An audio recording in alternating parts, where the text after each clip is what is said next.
राजकुमारी मलयवती। उज्जैनी नगर में नागर स्वामी नामक का एक कलाकार रहता था।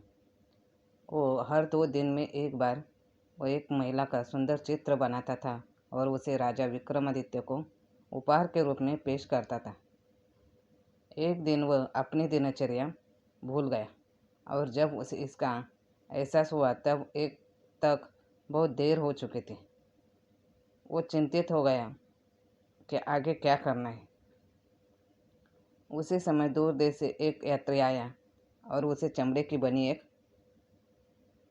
थैली देकर अपने रास्ते चला गया। जब नागर स्वामी ने उसे खोला तो देखा कि उसमें एक महिला का चित्र था। कलाकार उसे राजा के पास ले गया और उसे अर्पित कर दिया। कुछ देर तक उसे देखने के बाद राजा विक्रमादित्य ने कहा कि मेरे प्यारे आदमी, यह तुम्हारा काम नहीं लगता है। यह स्वयं विश्वकर्मा ने किया होगा, क्योंकि कोई भी मनुष्य कभी भी इतनी लुभावनी पेंटिंग नहीं बना सकता है। फिर नागर स्वामी ने बताया कि क्या हुआ था। राजा पूरे दिन उस पेंटिंग से अपनी नज़रें नहीं हटा सका। उस रात बाद में जब वह सोया तो उसने एक सपना देखा। इसमें उसने खुद को एक अजीब द्वीप पर पाया। उसे देखते ही धारदार हथियारों से लैस कई महिलाएं जोर जोर से चिल्लाने लगी कि मारो, और आगे बढ़ गए।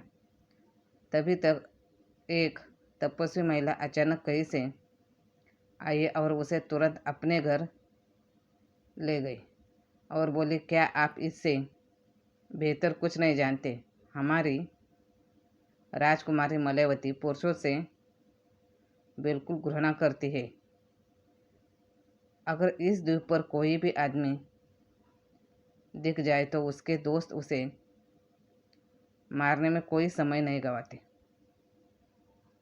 वह अपने सहेलियों के साथ इस ओर आ रही है। मैंने यह देखा और मैं तुम्हारी जान बचाने के लिए तुम्हें यहाँ ले आई।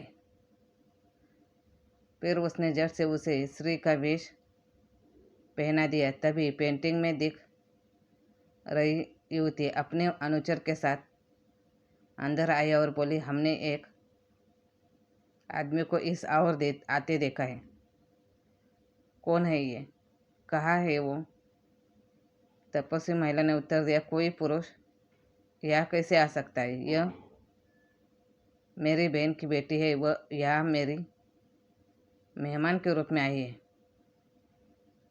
विक्रमादित्य की ओर इशारा करते हुए जैसे ही उसकी नज़र विक्रमादित्य पर पड़ी, मलयवती उस पर मोहित हो गई।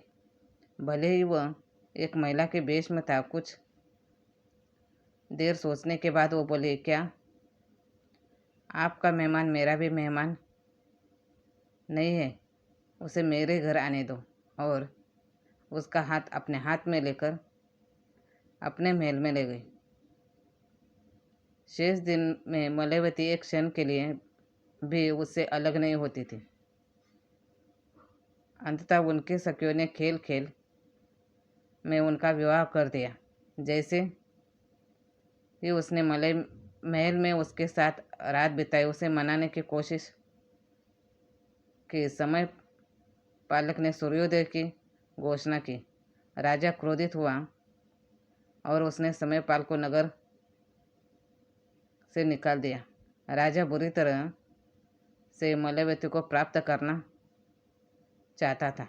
उसने अपने सपनों में भी उसके बारे में सोचा था। प्रतिहारी भद्रायुध ने एक विचार सुझाया। तदनुसार एक नए मंडप का निर्माण किया गया। राजा को वह सब कुछ चित्रित करने के लिए कहा गया जो उसने सपने में देखा था। अन्य शहरों से मंडप में आने वाले सभी बंदियों को 6 स्वादों से भरा स्वादिष्ट भोजन और उपहार में दिए गए कपड़े और सोना खिलाया गया। यह भी घोषणा की गई कि जो भी कोई भी पेंटिंग में दर्शाए गए स्थान को ढूंढने में कामयाब होगा उसे भरपूर इनाम दिया जाएगा। मंडप एक किंवदंती बन गया। दूर दूर से लोग इसके बारे में बात करने लगे। शंबर सिद्धि नाम के एक बंदी ने उस स्थान पर भोजन किया, पेंटिंग देखी और पूछा, यह किसने चित्रित किया है? मैं हमेशा सोचता था कि मैं एकमात्र व्यक्ति था जिसने शेर देखा था। मुझे अब एहसास हुआ कि इसे किसी और ने देखा है। उसे राजा के पास ले जाया गया। उन्होंने कहा, मलयपुरा नामक शहर दूसरे द्वीप में स्थित है। मलय से नाम का एक राजा इस स्थान पर शासन करता है। उसकी मलयवती नाम की एक बेटी है। वह पुरुषों से नफरत करती है। एक बार उसने अपने सपने में एक महान व्यक्ति को देखा और जैसे ही उसने उसे देखा, पुरुषों के लिए उसकी सारी नफरत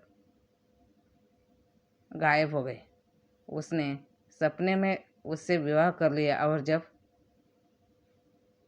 तक वह उसके अंतःपुर में प्रवेश करती, अभिवाचक दासी ने उसे जगा दिया।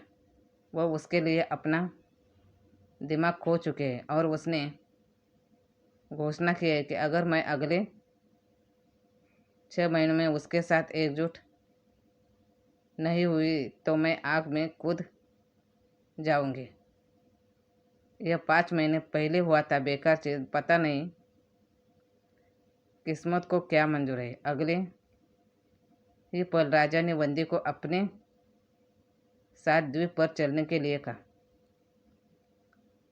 वह प्रतिहारी भद्रायुध के साथ निकल पड़ा। जैसे ही 6 महीने की अवधि समाप्त होने वाली थी, मलयवती अग्नि में प्रवेश करने के लिए तैयार हो रही थी। जैसे ही राजा वहाँ गया, मलयवती ने उसे वही व्यक्ति पहचान लिया जिसके बारे में उसने सपने में देखा था। उसने अपने पिता को उसके आने की सूचना दी। जैसे ही राजा वहाँ पहुँचे, बंदी ने भुजाएं उठाकर पुकारा, अग्नि की जय हो, जिसने म्लेच्छ नामक शैतानों को परास्त कर दिया है। संपूर्ण पृथ्वी के स्वामी की जय, उस सम्राट की जय हो जिसने सभी राजाओं को अपने अधीन कर लिया है।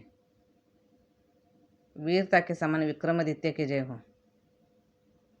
मलय सिंह को एहसास हुआ कि विक्रमादित्य वहाँ पहुँचे थे और उनके सामने झुक गए। वह उसे घर ले गया, उसके आतिथ्य का ख्याल रखा और अपनी बेटी का विवाह उससे कर दिया। विक्रमादित्य आश्चर्यचकित थे।